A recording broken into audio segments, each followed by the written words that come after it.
여러분 다들 안녕하십니까? 첫 번째 설교에 이어서 두 번째 설교를 합니다. 오늘 말씀의 제목은 재판은 하나님께 속한 것인즉입니다. 요즘 한국에서 벌어지는 그 이해할 수 없는 현상을 성경에 비추어 볼까 하여 오늘 본문을 정했습니다. 먼저 본문은 신명기 1장 17절의 말씀입니다. 제가 읽겠습니다.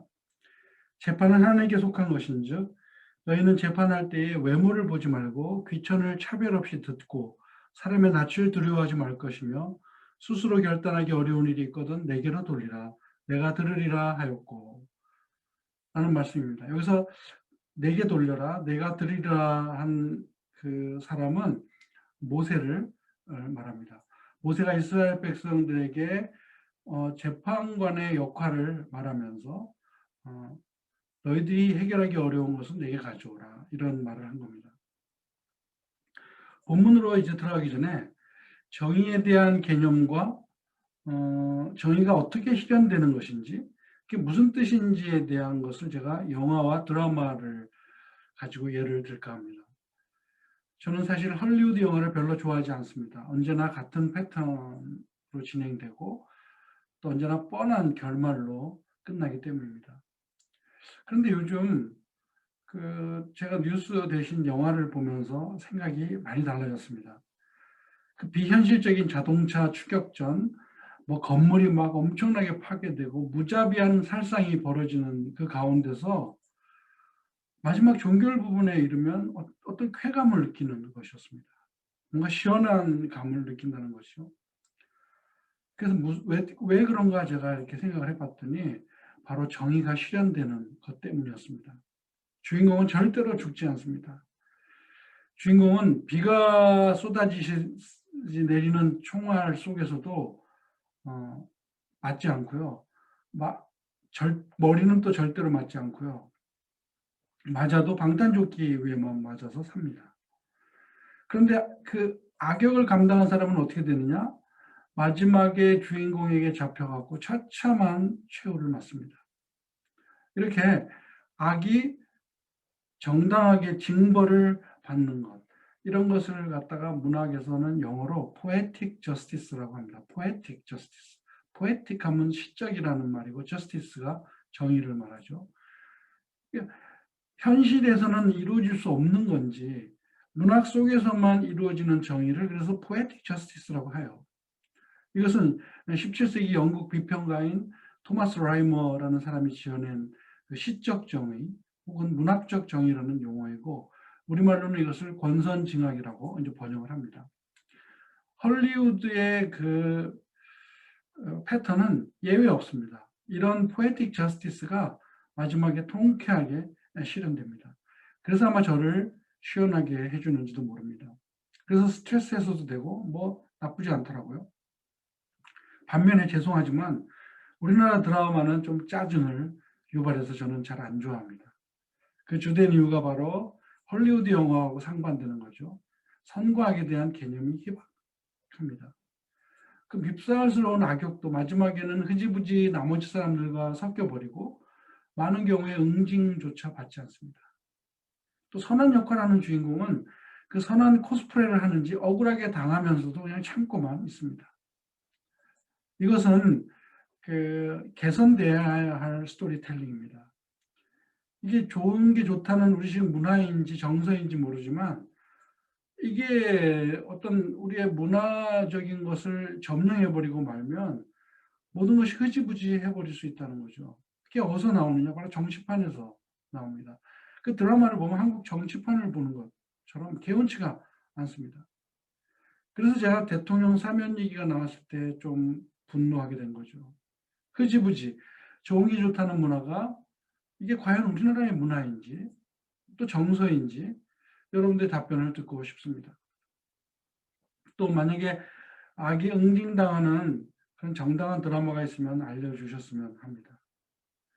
이렇게 제가 정의 얘기를 하고 뭐 정의를 통하여 악을 응징하는 얘기를 하니까 교회에서 목사님이 설교할 때는 뭐 정죄하지 말라, 용서를 하라 라고 하는 말이 나올 수 있잖아요. 저도 또 저쪽 편에 있는 사람들한테 그런 얘기를 많이 듣습니다. 제가 글을 쓰고 나면 너무 정지한다. 그리고 용서하라는 식으로 얘기를 합니다. 자, 이게 개인적으로 제가 용서할 수 있는 일일까요? 사회적인 악을? 이 용서라는 것과 이게 충돌하는 정의에 대한 문제, 이게 지금 우리가 오늘 해결해야 될 문제입니다. 성경에서는 분명히 용서를 강조하죠. 마태복음 18장 22절에 베드로가 예수님을 찾아가서 형제를 몇 번이나 용서해 줘야 할까요?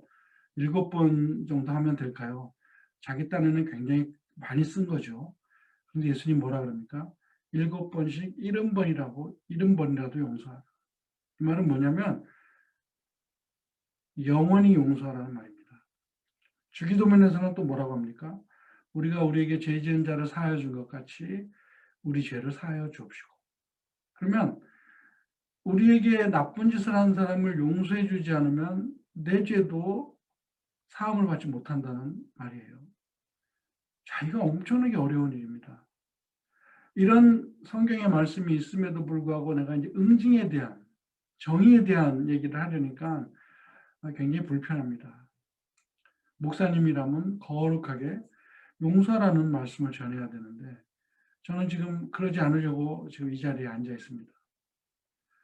그러면 정의를 내리는 것과 용서하라는 말씀과의 충돌에 대한 문제가 일어납니다. 어떻게 해결할 수 있을까요? 말씀을 통하여밖에 해결할 수 있는 방법이 없습니다. 거기다가 또 사랑의 원자탄이라고 하는 손양원 목사님 같은 분은 그 여순 반란 사건에서 두 아들을 죽인 공산주의자를 양아들로 삼으니까요. 세상에 그런 용서가 어디 있을까요?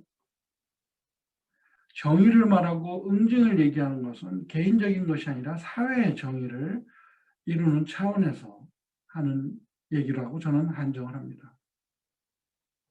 구약의 선지자들은 사회 정의를 부르짖었습니다. 그래서 그런 설교를 예언적 설교라고 합니다. 개인을 공격하는 게 아니고 사회의 잘못을 지적하는 것이기 때문에 이건 성경적이라는 뜻이죠. 그래서 오늘 본문은 사회 정의에 대한 것, 또 국가의 법제도, 검사 판사의 역할에 대한 것입니다. 자, 히브리서 10장 30절이 또 있어요. 히브리서 10장 30절을 보면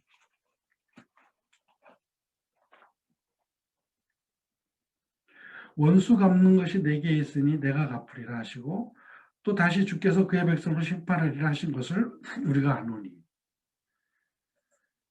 지금 원수 갚는 것은 하나님께 있다고 분명히 말씀하시고 또 하나님께서 원수를 갚겠다고 하십니다. 그럼 하나님이 어떻게 원수를 갚을까요? 잘못이 있을 때 그때그때 벼락을 내려서 그 벌을 내리십니까? 지금 시대에 그런 일은 없습니다. 죄를 지은 사람도 천수를 누리고 삽니다. 그럼 하나님이 어떻게 그 정의를 실현하고 원수를 갚는다고 말씀하십니까? 바로 그래서 나온 제도가 이 재판 제도입니다. 하나님이 하실 재판, 하나님이 징벌을 내릴 재판을 대신하도록 재판관에게 위임한 것이 바로 그 재판 제도입니다. 이것은 개인의 용서 여부와는 상관없는 일이죠.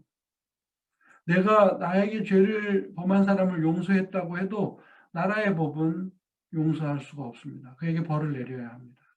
그게 재판관의 역할입니다. 이런 그 하나님께서 위임하신 어떤 재판관의 역할을 사법제도가 고무줄처럼 판결한다면 어떻게 되겠습니까? 본문을 다시 보면 재판은 하나님께 속한 것인지 너희는 재판할 때에 외모를 보지 말고 귀천을 차별하지 말고 또 사람을 두려워하거나 사람 눈치를 보지 말라라고 말합니다. 그런데 요즘 벌어지는 일을 보세요. 지금 여기에 다 해당되는 말이죠. 분명히 외모를 보고 그 사람의 권력을 보고 돈을 보고 재벌은 벌을 안 받고 권력자는 벌을 안 받고 이런 일이 벌어집니다. 이게 우리 사회에 지금 가장 짜증나는 일이 아닙니까?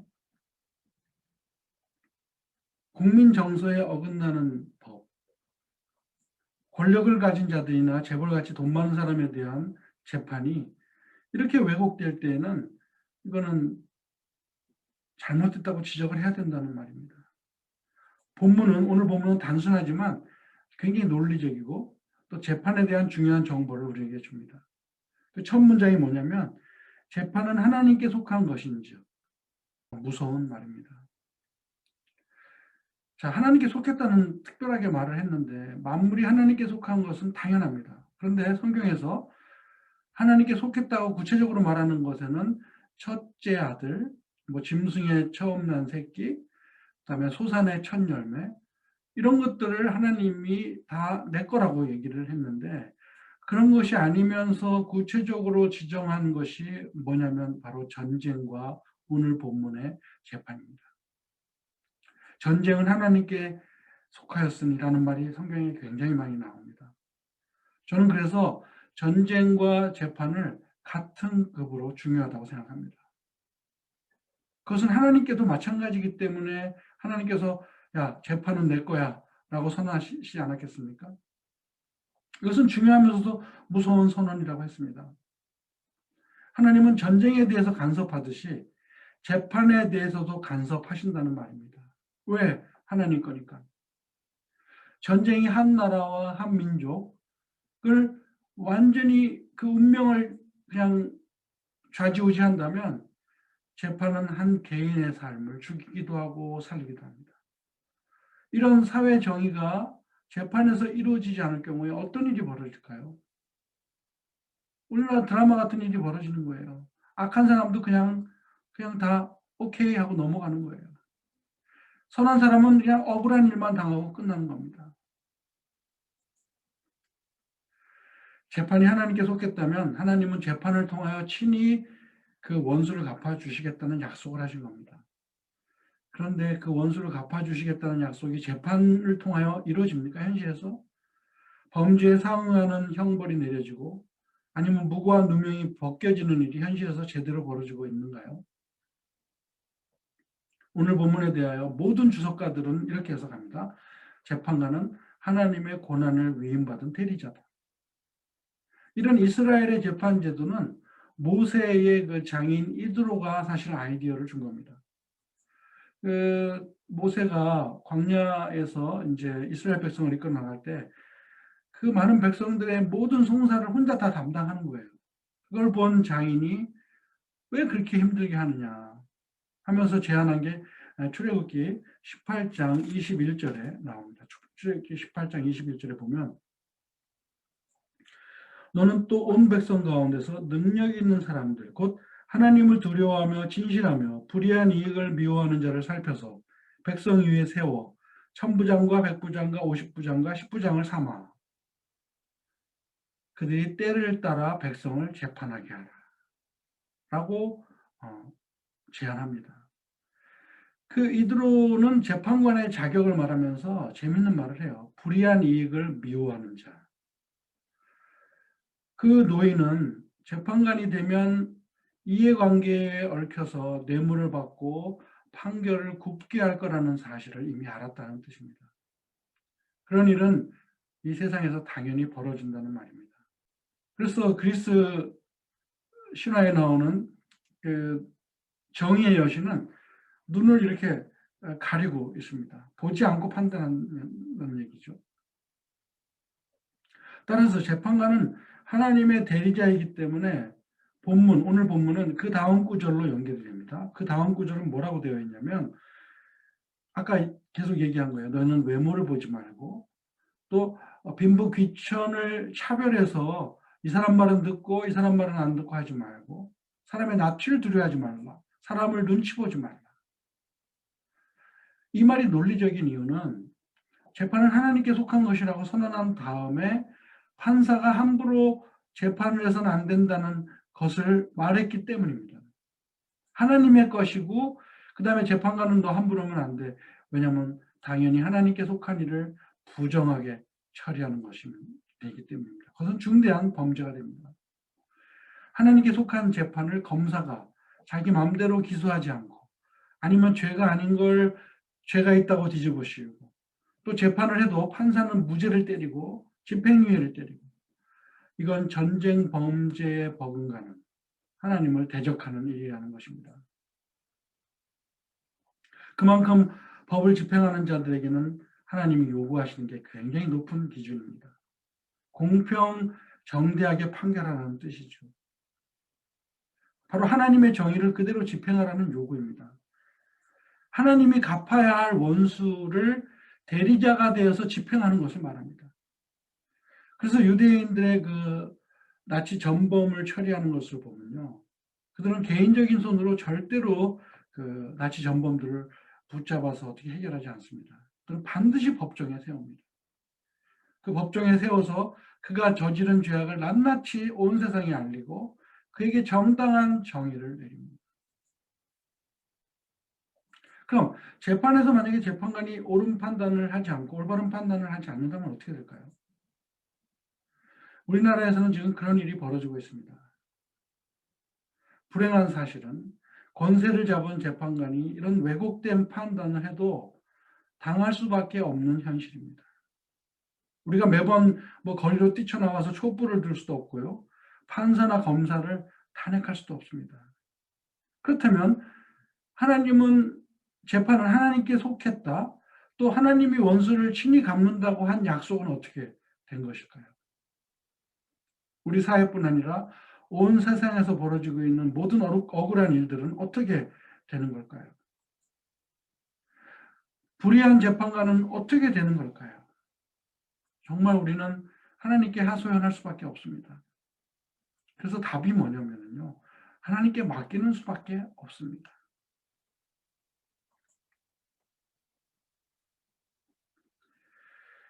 그 예수님이 그 십자가의 길을 가실 때 가룟 유다에 대해서 뭐라고 말하냐면, 사도행전에 나옵니다. 사도행전 1장 25절을 제가 한번 보겠습니다. 봉사와 및 사도의 직무를 대신할 자인지를 보시옵소서. 유다는 그 직무를 버리고 제 곳으로 갔나이다.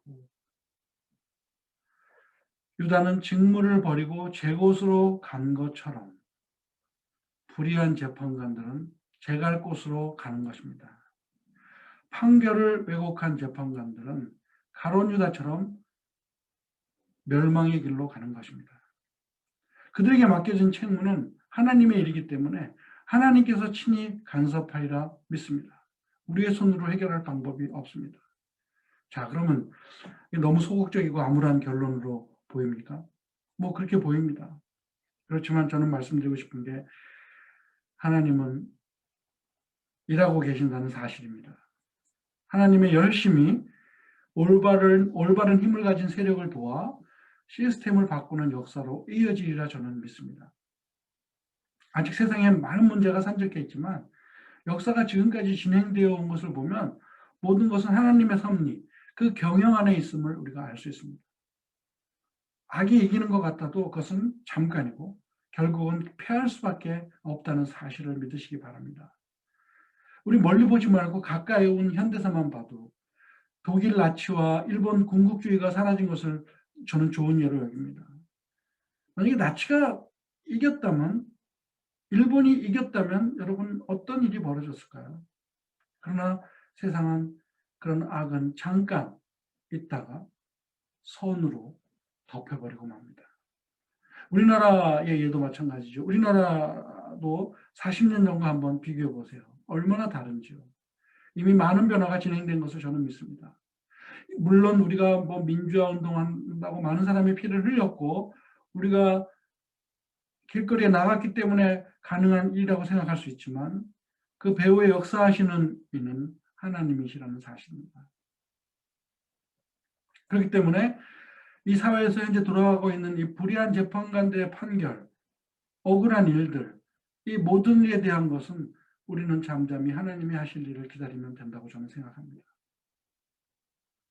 그래서 혹시 결론적으로 혹시 개인적으로 여러분 중에 억울한 일이나 뭐 어려운 일을 겪고 계시다면 오늘 말씀을 의지하여 우리를 신원하시는 우리의 원수를 갚아주신다고 하신 하나님께 맡기시기를 바랍니다. 왜냐하면 그것은 하나님의 약속이고 책임이기 때문에 하나님의 열심히 일을 이루시리라 믿습니다. 그래서 우리는 그 소망을 가지고 우리를 에워싸고 있는 어둠의 권세가 아침 안개처럼 싹 사라지기를 간절히 기도하는 수밖에 없습니다. 오늘도 이 영상을 보신 모든 분들에게 하나님의 크신 은총과 축복이 함께 하시길 간절히 축복합니다.